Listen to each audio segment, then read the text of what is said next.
Today we are going to read models.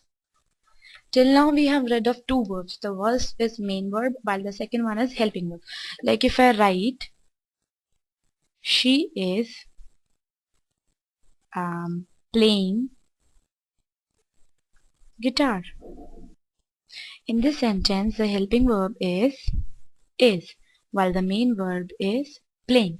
Now in this sentence we have to use two words to complete a sentence, while modals are basically those auxiliary verbs which tell us the mode or manner indicated by the main verb. Like in this sentence, if she's playing guitar, that means we know she know how to play a guitar. So basically to indicate that action directly, that telling directly, we use modals or we use auxiliary verbs which basically tells us the mode or manner indicated by the main verb. This sentence can be directly or indirectly written as she can play guitar. Now this is her ability, this is her talent that she can play guitar. So can here is a modal which denotes her talent and capacity. So this way modals are auxiliary verbs which tells us the mode or manner indicated by the main verb. It expresses modes such as ability, which is mentioned here in the sentence, possibility that it may rain. Now there are chances that it may rain, but there is no confirmation or no surety that it can rain only. So may here is a modal. It expresses modes like permission also. May I come in? In this sentence, is a modal is expressing permission, and the modal here is may. It expresses modes such as obligation, like we should obey our parents. So in this sentence, the moral obligation is told us by using this modal, that is should. So this way modal is an auxiliary verb which is used to express the mode or manner indicated by the main verb. It expresses manner or modes such as ability, possibility, permission, obligation and much more. Basically we have many type of modals and they don't change according to the number of persons used. For example, if I say she can play guitar. Now she pronoun here is singular. I have used can with singular pronoun. But what if I say they play guitar? They is a plural pronoun. Then also can will come. So modal does not change according to the number of persons used. Modal, it does not change according to the first person, second person or third person. Whether the subject is plural or it is singular, it remains the same, unlike the helping verb. We'll discuss all the modals one by one. The first modal is can. Can is used to denote ability, informal permission, ability and informal permission. For example, I can speak French. Now this is my ability that I can speak in French language also. Spite of speaking in Hindi and English, I can speak French. Can here shows ability. Well, if I want to take informal permission, then also I'll use can only. Informal permission are permissions which are taken from your relatives, friends, siblings, parents, etc. Like if I ask, can I go for a movie? Of course I won't ask this question, or I won't take permission using can from a teacher or some official authority or some manager. So basically can is used to denote ability as well as it is used to denote informal permission. The next modal we have is may.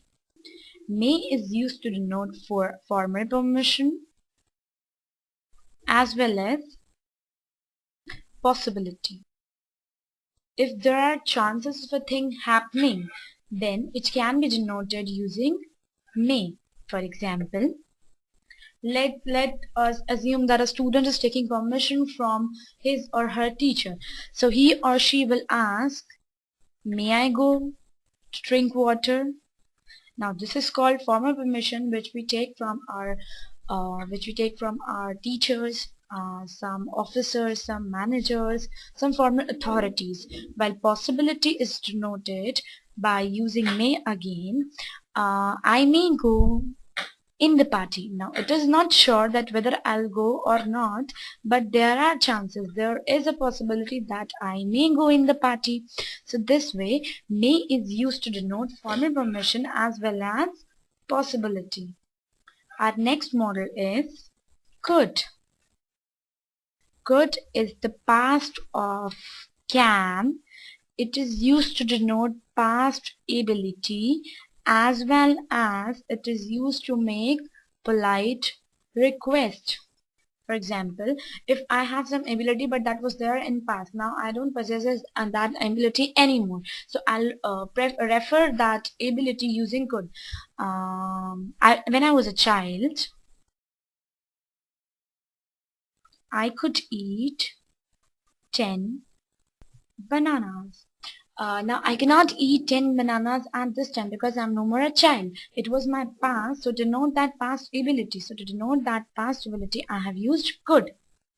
To make polite request, we can also use could. That means, for example, could you please lend me your pen? So this way, could is used to denote past ability as well as it is used to make polite request. Our next model is might. Might is used for past of may as well as remote possibility. Now what's the difference between possibility and remote possibility? The sole difference between a possibility and remote possibility is the probability of getting that occur, the probability of getting that possibility fulfilled. In remote possibility, the number or the chances of getting that thing fulfilled is too less. While when it comes to possibility, there are chances that it may happen or it may not.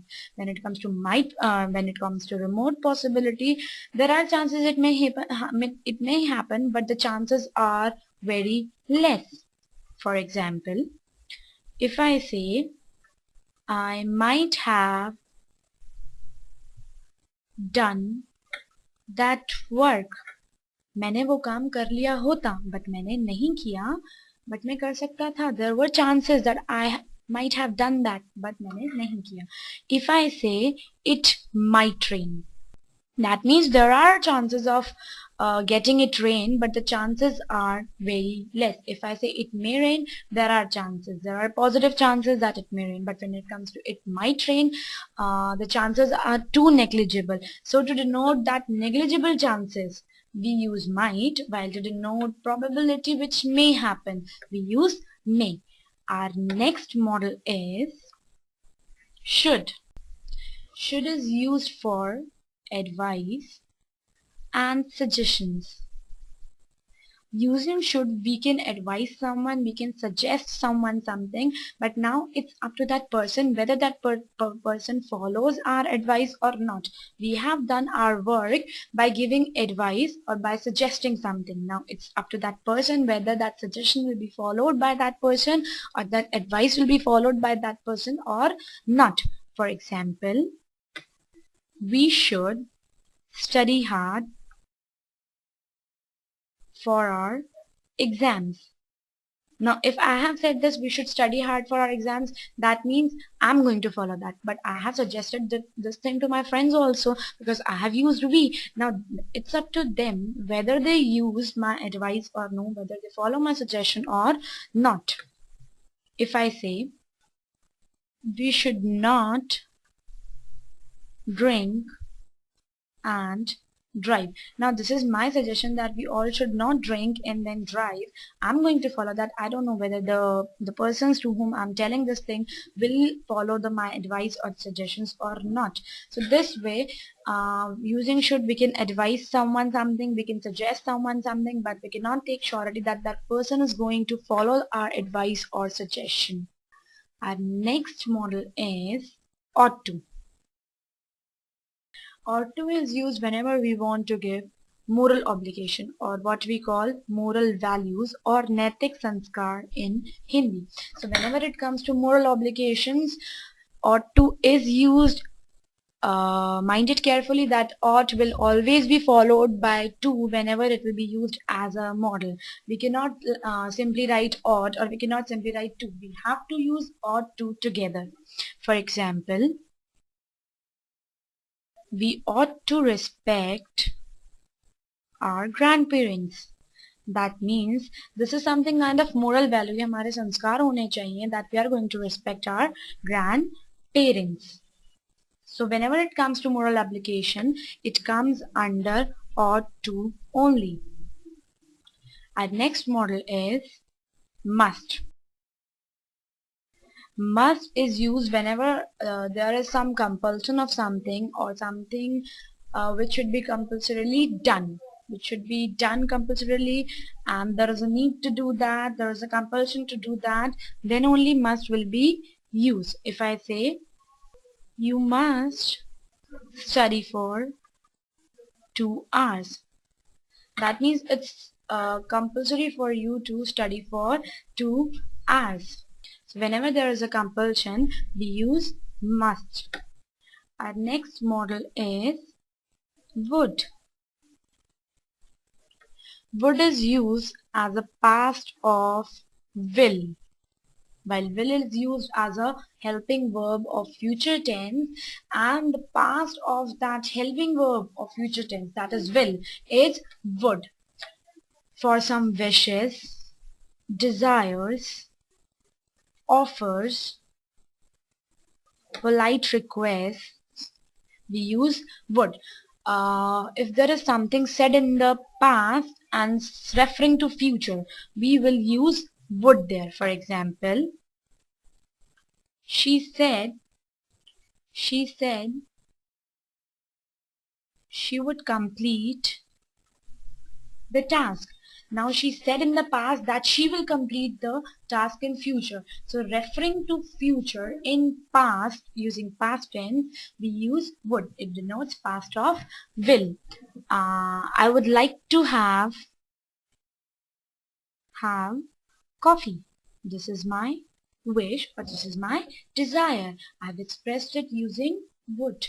Offering someone also comes under would only. If I say, would you like to have a cup of coffee? Then also I have used would, and I have offered someone something. Would you like to have a cup of coffee? Polite request. Would you help me in this? In my studies? So this way, would is used for many purposes. It serves many purposes, starting from past of will to wishes to desires to offers to polite request. Our next model is need. Now need is used to denote necessity. Whether thing is necessary, or whether some task is necessary to be done, or it's necessary to be done by us or by someone else, and if we are asking that it is a necessity or not, then we use need. For example, do I need to go there? क्या मुझे वहां जाने की जरूरत है? Yes, you need to. That means there is necessity that of you going there. Yes, you need to go there.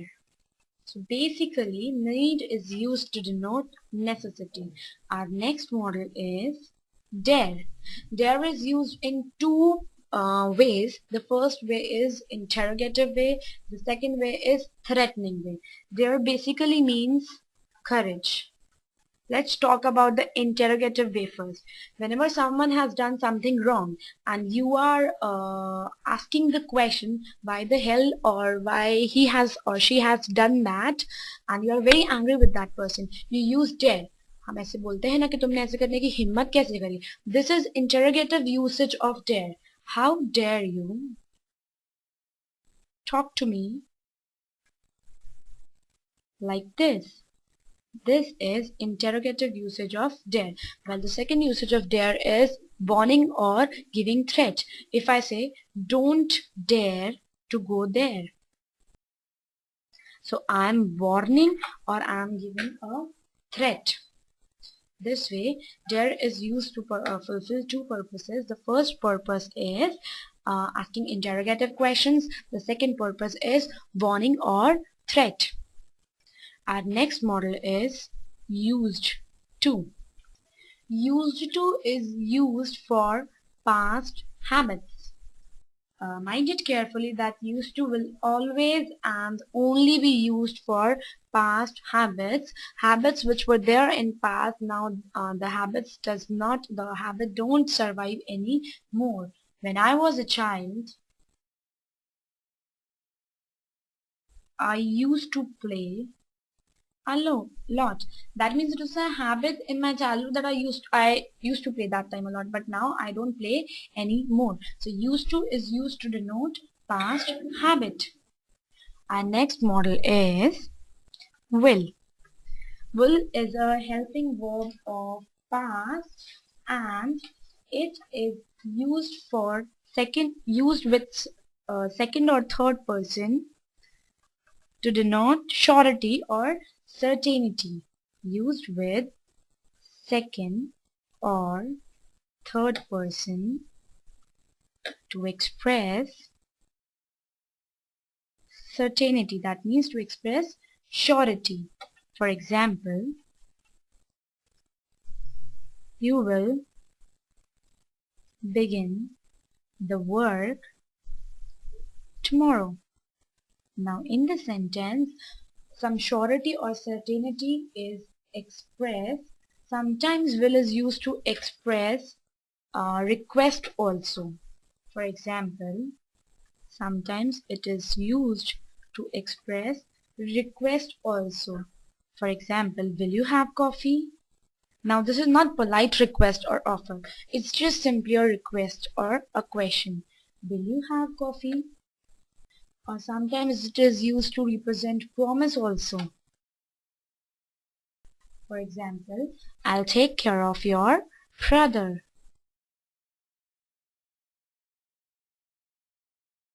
Sometimes it is used to show threat or habit. For example, she will be talking all the time with no work. So there are many uses of will this way, and our next and the last model is shall. Shall is again a helping form of future tense. So the sole usage of shall is it denotes future. Similar way like will only, it denotes future. This is the basic simple usage of shall. It is used with first person to give information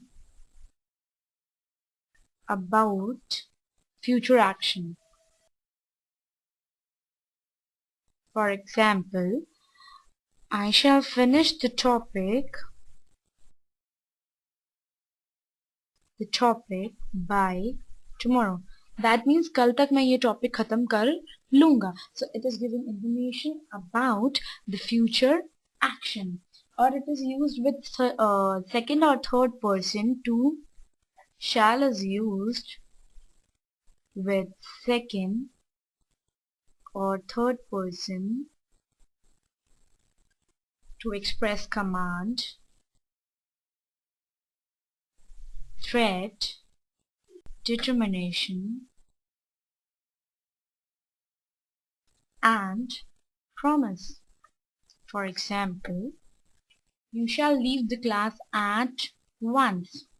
You shall leave the class at once. Now here shall is used as a model to denote or to express command. If you make noise, you shall be punished. So in this sentence, shall is used to express threat or warning. He shall get a prize. Get a prize if he succeeds. In the sentence, shall is used to denote promise. So this way, shall is used with first person to give information about future action, while it is used with second or third person to express command, threat, determination, and promise. So this way, model comes to an end, and I repeat, models are auxiliary or helping verbs which shows the mode or manner indicated by the main verb. Thank you.